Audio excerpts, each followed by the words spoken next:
Hello दोस्तों, कैसे हो आप लोग। तो आज हम करने वाले हैं चैप्टर नंबर 5 कोऑर्डिनेशन कंपाउंड। और ये आपके लिए बहुत ही मोस्ट इंपॉर्टेंट है क्योंकि ये आपके पेपर में 7 मार्क्स का आता है। तो प्लीज़ इस वीडियो को लास्ट तक देखना और मेरे साथ साथ कोशिश करना कि अपने कॉपी में नोट डाउन कर लेना ताकि आपको कोई दिक्कत ना हो। चलो वीडियो को शुरू करते हैं, लेट्स बिगिन। तो सबसे पहले हम जानते हैं कोऑर्डिनेशन कंपाउंड आखिर में होता क्या। अगर हम बात करें कोऑर्डिनेशन बॉन्ड की, ये किसके बीच में होता है? लिगेंड और मेटल के बीच में होता है। लिगेंड क्या होता है? जो इलेक्ट्रॉन को डोनेट करता है।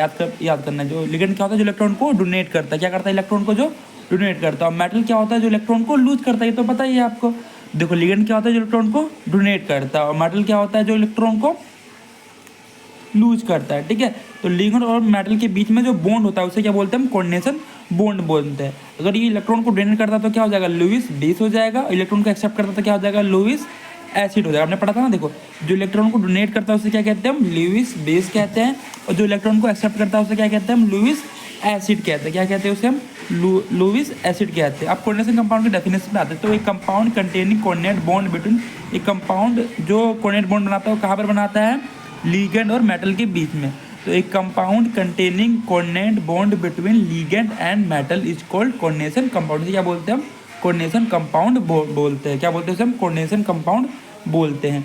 अब मुझे बताओ, जो ट्रांजिशन मेटल होते हैं वही क्यों कोऑर्डिनेशन कंपाउंड बनाती है और कोई क्यों कोऑर्डिनेशन कंपाउंड क्यों नहीं बनाती है? तो इसका कारण है क्योंकि इनका साइज क्या होता है? स्मॉल होता है। दे हैव स्मॉल साइज होता है। दे हैव वैकेंट ऑर्बिटल, उनके पास क्या है? वैकेंट ऑर्बिटल है, उनके पास खाली है। ठीक है, ऑर्बिटल, इसकी वजह से वो कोऑर्डिनेट बॉन्ड बनाते हैं। They can accept lone pair of electron, वो इलेक्ट्रॉन जो आपका लोन पेयर होता है उसे क्या करते हैं? एक्सेप्ट करते हैं। उनके पास हाई एनिक चार्ज होता है। आपने पढ़ा ना, एमन के पास कितना होता है? +7 होता है, बहुत ही ज़्यादा होता है। ठीक है, दो ध्यान से, ये आपका मोस्ट इम्पॉर्टेंट पॉइंट। ठीक है, क्लोरोफिल में क्या पाया जाता है? मैग्नीशियम। हीमोग्लोबिन में आयरन। और विटामिन B12 में कोबाल्ट। तो क्लोरोफिल में कोई पूछे क्लोरोफिल किसका कोऑर्डिनेशन कंपाउंड, तो आप बोलोगे मैग्नीशियम का। हीमोग्लोबिन किसका है? तो आप बोलोगे आयरन का। और विटामिन B12 किसका है? तो आप बोलोगे कोबाल्ट का। ठीक है, तो समझ में आ गया ना। अब मैं आपसे एक सवाल पूछता हूँ। ठीक है, सवाल क्या है आपका? मुझे बताइए, विटामिन B12 में क्या आएगा? बोलोगे कोबाल्ट आएगा। क्लोरोफिल में क्या आएगा? बोलोगे मैग्नीशियम आएगा। अब हम बात करते हैं डबल सोल्ट क्या होता है। ठीक है, डबल सोल्ट वो होता है अगर जिसको आप पानी में डालोगे तो सिंपली वो आयरन हो जाएगा। मतलब एक पे पॉजिटिव आ जाएगा, एक पे नेगेटिव। जैसे इसको पानी में डालोगे तो क्या आ जाएगा? K+Cl negative, Mg2+2Cl negative. ठीक है, तो इसको पानी में डालने से टूट जाएगा, बिल्कुल पूरी तरह से डिसोसिएट हो जाएगा। तो ये लिखा है डबल सोल्ट जो होता है वो कंप्लीटली डिसोसिएट कर जाता है। ठीक है, आयन में। तो पहला आपको सोल्ट का नाम है ना, कार्नेलाइट। कार्नेलाइट क्या याद करना है आपको? कार्नेलाइट। इसका फॉर्मूला तो क्या होता है? KCl.MgCl2.6H2O। दूसरा होता है आपका पोटेशियम। पोटेशियम का फॉर्मूला क्या होता है? K2SO4.Al2SO4 का होल थ्राइस .24H2O। तीसरा होता है आपका मोहर सोल्ट। मोहर सोल्ट का फॉर्मूला क्या होता है?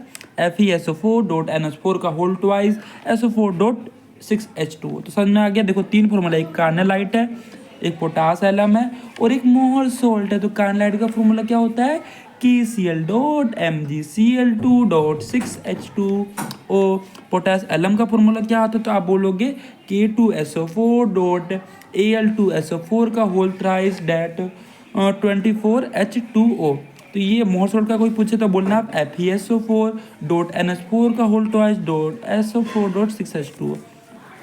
तो इसको पानी में डालोगे तो पूरी तरह से क्या हो जाएगा? आपका डिसोसिएट हो जाएगा। ठीक है, अब देखो ध्यान से, हम बात करते हैं कॉम्प्लेक्स सोल्ट क्या होता है। तो अगर कॉम्प्लेक्स सोल्ट को अगर आप पानी में डालते हो तो जो आपका ये वाला कोऑर्डिनेट बॉन्ड जिसमें बना था वो डिसोसिएट नहीं होगा कंप्लीटली। देखो, ये डिसोसिएट हो जाएगा, पर ये इसके जो बॉन्ड आएंगे वो पानी में डिसोसिएट नहीं, क्योंकि इनके बीच में कौन सा बॉन्ड है? कोऑर्डिनेट बॉन्ड है, इसलिए डिसोसिएट नहीं होते। तो 4K+ इस पर नेगेटिव आ जाएगा, ये आपको पता होना चाहिए। ठीक है, अब हम बात करते हैं टर्मिनोलॉजी ऑफ कोऑर्डिनेशन कंपाउंड। देखो, तो जिसको आपने बाहर लिखा है कोऑर्डिनेशन स्पेयर से, जिसको आपने बाहर लिखा है उसे बोलते हैं हम काउंटर आयन। इसको बोलते हैं हम सेंट्रल मेटल एटम। इसे क्या बोलते हैं हम? Central metal atom. और जो ये ब्रैकेट के बीच में होता है उसे क्या बोलते हैं हम? लीगेंड। तो लीगेंड कितना है इसमें? 6। सेंट्रल मेटल एटम कितना है इसमें? 1। और क्या नाम है? काउंटर आयन कितना है इसमें? 4। तो ये आपका देखो, ये जो इसको बोलते हैं हम कोऑर्डिनेशन एंटिटी या कोऑर्डिनेशन बॉन्ड बोल, जो भी आपको मन करे वो बोल सकते हो। तो कोऑर्डिनेशन कंपाउंड में देखो, पहले हम क्या लिखेंगे? एनायन क्या होता है आपका? काउंटर होता है। देखो, 2 प्रकार का, एक पॉजिटिवली चार्ज होता है आपका, एक नेगेटिवली चार्ज होता है, एक न्यूट्रल होता है। अगर इसको +3 आएगा तो बोल लोगे आप कौन सा कोऑर्डिनेशन कंपाउंड है? प्लस का है। इसे क्या बोल लोगे? नेगेटिव। तो नेगेटिव का कोऑर्डिनेशन कंपाउंड आ गया, ये क्या हो गया आपका? न्यूट्रल हो गया। लिगेंड क्या होता है? आप सभी को पता है, लुईस बेस होता है। और मेटल क्या होता है? लुईस एसिड होता है। ठीक है, अब हम आगे बढ़ते हैं। आगे देखो, आगे आपका ये है चार्ज आपका 3 प्रकार का होता है। पहला होता है नेगेटिव, दूसरा होता है पॉजिटिव, तीसरा होता है न्यूट्रल। नेगेटिव Cl माइनस क्या बोलोगे, क्लोराइडो बोलोगे, Cn माइनस को साइनाइडो बोलोगे, Br को ब्रोमाइडो बोलोगे, OH को हाइड्रोक्सो बोलोगे, CO3 को कार्बोनेटो बोलोगे, HCN को थायोसाइनेटो बोलोगे, H4 नेगेटिव को सल्फेटो बोलोगे, C2O2 नेगेटिव को ऑक्सीलेटो बोलोगे, NO2 माइनस को नाइट्राइटो बोलोगे, NO प्लस को नाइट्रोसोनियम बोलोगे, CO को कार्बोनाइल बोलोगे।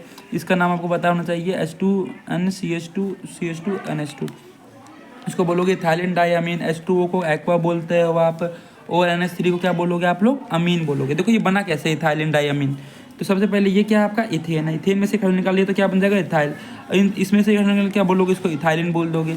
अगर इथाइलिन में 2 NH2 डोले तो बोलोगे इथाइलिन डाइअमीन, बन गया, बस कोई दिक्कत नहीं ना। तो मिलते हैं नेक्स्ट वीडियो में, जिसमें आपके लिए मैं बहुत सारे क्वेश्चन लेकर आऊँगा, ठीक है, और ये चैप्टर मैं आपको पूरा कंप्लीट करवा दूंगा, तो कहीं जाने की जरूरत नहीं है। मिलते हैं नेक्स्ट वीडियो में, तब तक आप अपना ख्याल रखिए, मन लगा के पढ़ते रहिए। अगर कुछ भी दिक्कतें परेशानी आती है तो हमें कमेंट कीजिए, ठीक है। Tata bye bye.